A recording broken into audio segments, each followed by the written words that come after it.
Well, we are back in the kitchen continuing our school lunch conversation with Colorado-grown beans. I know you're, look at this, we're so excited, you guys.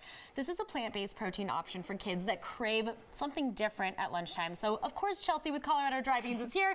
Welcome, Chelsea. Thanks for letting me talk about my favorite topic in the world. Of course, I love it because you always make beans so interesting. Usually I'm like, oh, beans, but you know what? Every time I talk to you about it, I'm always happy. I love this. So, Chelsea, what does a kid-friendly lunchbox look like to you?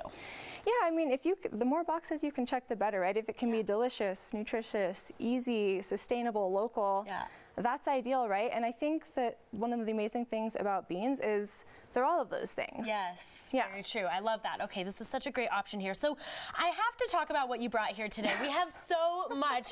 Walk me through what we have. Yeah, thank you for helping me get this set up. Yes. Also, I was like, it was a lot. Yeah, 2 minutes is not a lot of time in commercial break. No. But let's start over here. Yes. We'll head this way. Okay. So, in Colorado, we grow a ton of beans. A lot of people don't realize this, but we're actually one of the largest bean growing states. We're about 6th in the nation, so go Colorado, go us, right? Yeah. Thank you, farmers. Impressive. Yeah. Okay. So one thing people say is, oh, beans, they take too long, they're not easy. But I'm here to show you that they are easy and that they're versatile, right? Okay. So one of the main, actually, the #1 bean we grow here is pinto beans. Okay. So an easy way to do them is just dips, right? Yes, love that. And they can go in lunch boxes. They can be for when you get home if you want just a quick snack or something like that. Always. That's full of protein and fiber. Yeah. So I said I'd start this way, but I lied. We're gonna start with savory. Yes. So this is a pinto bean dip. Wow. And all it has is pinto beans, your favorite salsa, and a squeeze of fresh lime. Wow. Oh, good idea. Yeah, okay. it's all you need, and I've actually... Try it. Yeah. Please do. I brought a lot. Okay, good. Yeah, and I've actually made this on a blender bike with people, too. Oh, my so goodness. something else fun Super to consider. fun. Yeah, beans on a blender bike. Okay, what else do we have here? You know, these days, I feel like dessert hummus is becoming more and more popular. Yes, I've heard that. Well, one of the other main beans we grow here are Mayakoba beans. They're also called yellow beans, and I have some here to show you, and you can see why they're called yellow beans. But these are them. Yes. And so that is a snickerdoodle Mayakoba bean hummus. Okay, another one I'm going to have to try. Please help yourself. Yes, all right, love that. Very interesting. That's an easy one too, and it's just to show, you know, beans can actually be used in dessert. Wow. That's really good. Yeah. I can't take credit, it's the beans, you know? Yes, I'm very impressed by that form of bean. Okay, amazing. That's incredible. So a sweet one, so if you want just a kind of a healthier treat that you're still going to have that fiber, you're still going to have that protein, you're still going to have something local and delicious in there. Yes. So That's amazing. Oh my goodness. Okay, I would Please help yourself. Yes, thank you. I may or may not have been eating it on my way down here too. You know? I wouldn't blame you. You guys, that's incredible. Okay, what do we have over here? So here we have a peanut butter Blondie with the Mayakoba beans, because they're a super creamy, buttery bean. If you haven't had just a bowl full of them by themselves, then you should try it. I would recommend it.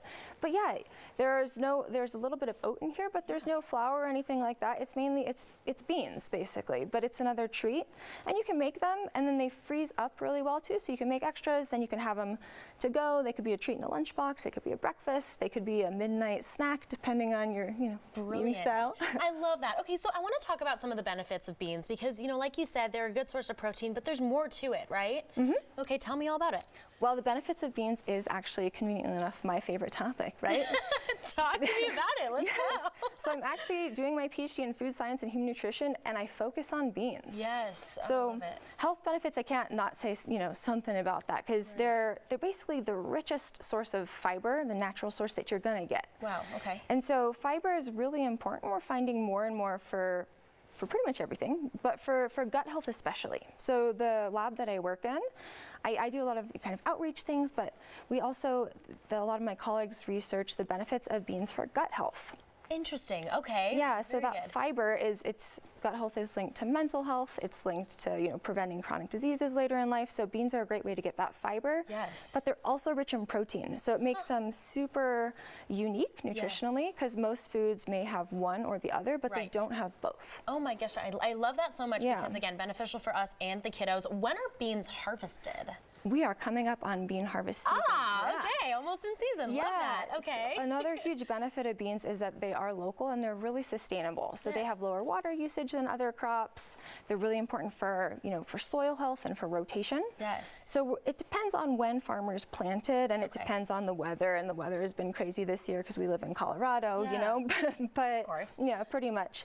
But next month, generally September is the time that we're harvesting. Some people might start end of August, but really kind of September's our main harvest season. So, if you know any farmers and they'll let you hop on the combine, I'd say your opportunity's around the corner. I love that. Oh my goodness, that is amazing. Well, Chelsea, thank you so much for giving us all these incredible tips, all these great ideas, whether it's breakfast or even dessert, but especially lunch for the kiddos. We appreciate you being here. Thanks for letting me talk about beans and for being interested. Of course, I will always be interested in beans. Made my day.